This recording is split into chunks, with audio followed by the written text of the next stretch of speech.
خبر شامل کریں گے لاہور اور بلوچستان سے۔ میو نیوز کی خصوصی رپورٹ کے مطابق وطن پر جان نچھاور کرنے والے صوبیدار عبدالوحید میو شہید سپرد خاک آبائی گاؤں منہالہ میں ہزاروں اشک بار آنکھوں نے الوداع کیا۔ پاکستان آرمی کی ایک سندھ ریجمنٹ سے تعلق رکھنے والے بہادر سپوت صوبیدار عبدالوحید میو شہید نے وطن عزیز کے دفاع میں اپنی جان کا نذرانہ پیش کر کے شہادت کا عظیم رتبہ حاصل کر لیا۔ ان کی شہادت پر پوری میو برادری، اہل وطن اور پاک فوج غم زدہ ہونے کے ساتھ ان کی جرأت، بہادری اور لازوال قربانی پر فخر کا اظہار کر رہی ہے۔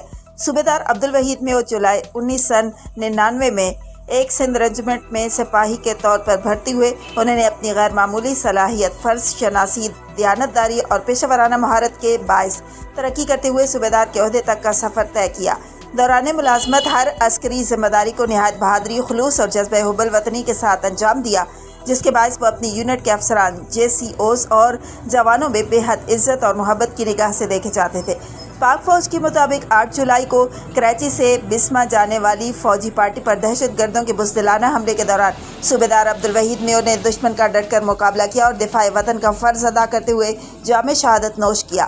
ان کی یہ عظیم قربانی ہمیشہ یاد رکھی جائے گی اور پاک فوج ان کی خدمات کو کبھی فراموش نہیں کرے گی۔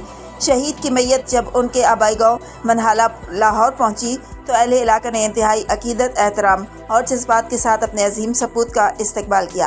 ہر آنکھ اشک بار تھی، فضا پاکستان زندہ باد اور پاک فوج زندہ باد کے نعروں سے گونج اٹھی، جبکہ شہریوں نے شہید کو خراج عقیدت پیش کرتے ہوئے اس بات کا عزم دہرایا کہ وطن کے دفاع کے لیے دی جانے والی ایسی عظیم قربانیاں ہمیشہ قوم کے لیے مشعل راہ رہیں گی۔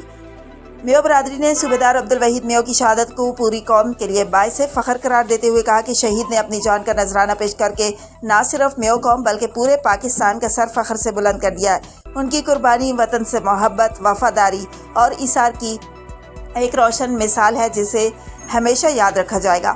اللہ تعالیٰ سے دعا ہے کہ وہ شہید صوبیدار عبدالوحید میو کی عظیم قربانی کو اپنی بارگاہ میں قبول فرمائے، انہیں جنت الفردوس میں اعلیٰ مقام عطا فرمائے، درجات بلند کرے اور تمام لواحقین کو صبر جمیل عطا فرمائے۔ انا للہ و انا الیہ راجعون۔